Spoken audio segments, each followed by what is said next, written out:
Allô? Oui. Non, pas. Attends, ne quitte pas. Allô? Oui, c'est ça, c'est l'Ange Bleu. Est-ce que vous êtes concerné par un abus sexuel? Vous êtes victime? Oui.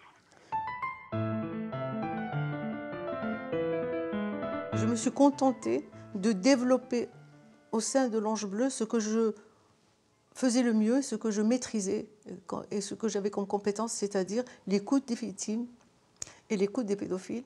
Ce qui est, je dirais, atypique et là où je suis vraiment pionnière dans le monde, puisque j'ai commencé bien avant l'association L'Ange Bleu, c'est les groupes de parole entre agresseurs, délinquants sexuels, auteurs, victimes et familles. J'étais une médiatrice pour la paix.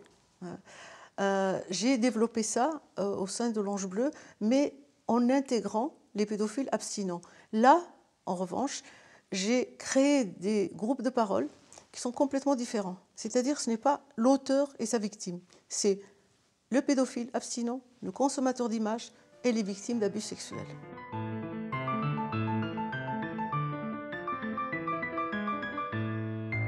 On a toujours tendance à faire l'amalgame entre le pédophile, l'agresseur et le délinquant. Le délinquant sexuel, c'est celui qui enfreint la loi. Et puis, les pédophiles qui font appel à moi depuis la création de l'Ange Bleu, ce sont les pédophiles qui sont en souffrance par rapport à leur orientation sexuelle. Donc aujourd'hui, je vais parler un peu de ceux qui sont passifs, puisqu'il y en a ici dans la salle. Et donc voilà, je ne vais pas parler de mon passé à moi, parce que moi, ce qui m'intéresse et ce que j'apprends aux victimes, c'est de regarder devant, de ne pas regarder derrière. Beaucoup se posent la question, pourquoi au moment des faits, ils ont eu des relations consenties, mais surtout harmonieuses et de plaisir.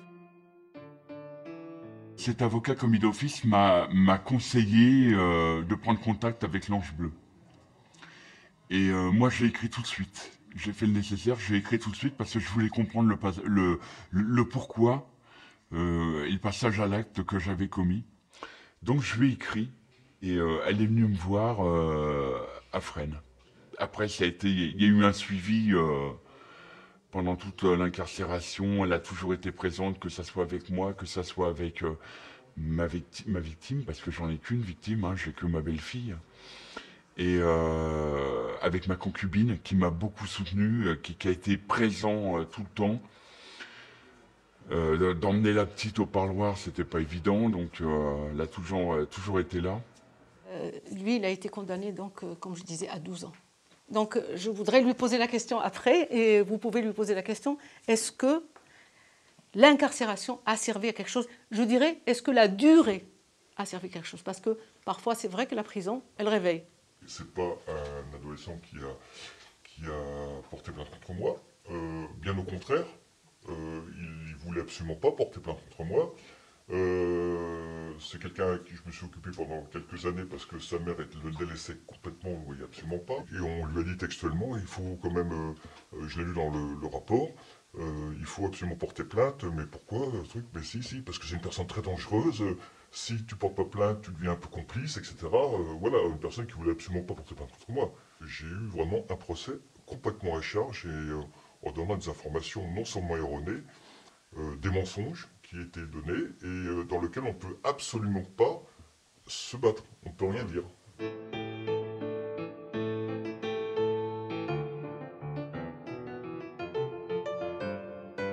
Je suis en liberté conditionnelle, tout simplement.